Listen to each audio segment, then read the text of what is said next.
शिव आदिदेव।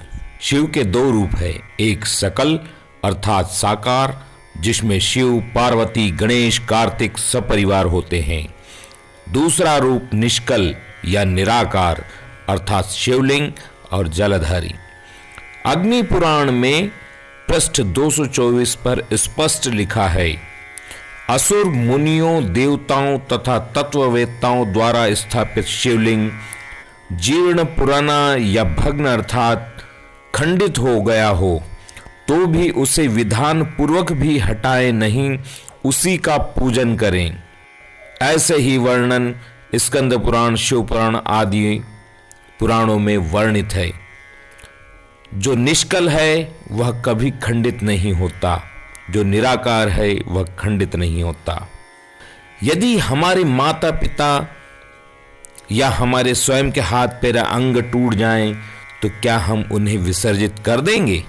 नहीं, न तो फिर हम क्यों इन शिवलिंगों को, नहीं तो फिर क्यों हम इन शिवलिंग रूपी परमपिता परमात्मा को ऐसे खंडित मानकर विसर्जित कर रहे हैं और मंदिरों में नए माता पिता विराज रहे हैं।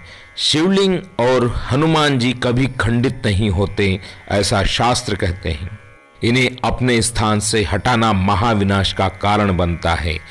विमलेश्वर के पास एक गांव में गंगेश्वर महादेव, गांगली, छोटी कसरावत, ओंकारेश्वर, वराहेश्वर आदि जिन स्थानों पर प्राचीन शिवलिंगों का विस्थापन किया गया, वहां विभिन्न प्रकार की हानियां हुई है। दुष्परिणाम जनहानि के रूप में सामने आए हैं।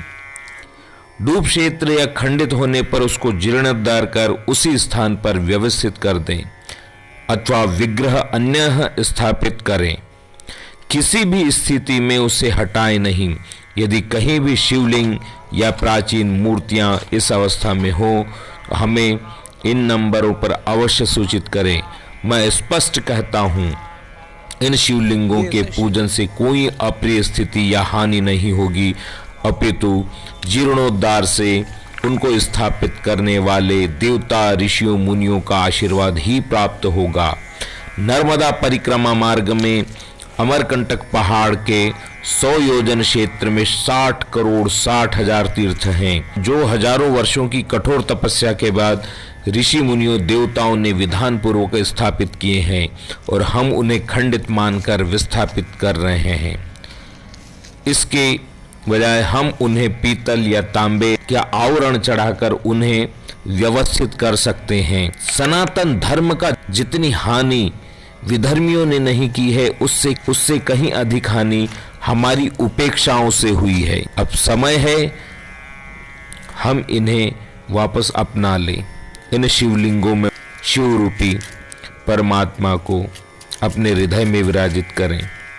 यह दिव्य शिवलिंग और मूर्तियां जहां भी हैं उन्हें स्थापित करें अथवा हमें सूचित करें। नर्मदा किनारे अथवा कहीं पर भी ऐसे प्राचीन शिवलिंगों का जीर्णोद्धार करें। जीर्णोद्धार अर्थात उन्हें व्यवस्थित करके पीतल या तांबा चढ़ा दें। आजकल नित्य कहीं न कहीं नए नए मंदिरों का निर्माण हो रहा है। 100 नए मंदिरों के निर्माण से जितना पुण्य संचय होता है, प्राप्त होता है, उतना किसी एक पुराने मंदिर के जीर्णोद्धार से प्राप्त हो जाता है। किसी मंदिर के गर्भगृह में फर्श लगवाने पर जब तक आकाश में तारे रहते हैं, हम वहां पर उनके साथ विराजते हैं। किसी मंदिर में रंग रोगन करवाने से हमारा जीवन सुंदर और सतरंगी हो जाता है। जितने भक्त श्रद्धालु जीर्णोद्धार किए हुए मंदिरों में दर्शन करते हैं, उसका दशांश उसका जीर्णोद्धार करवाने वाले को प्राप्त होता है।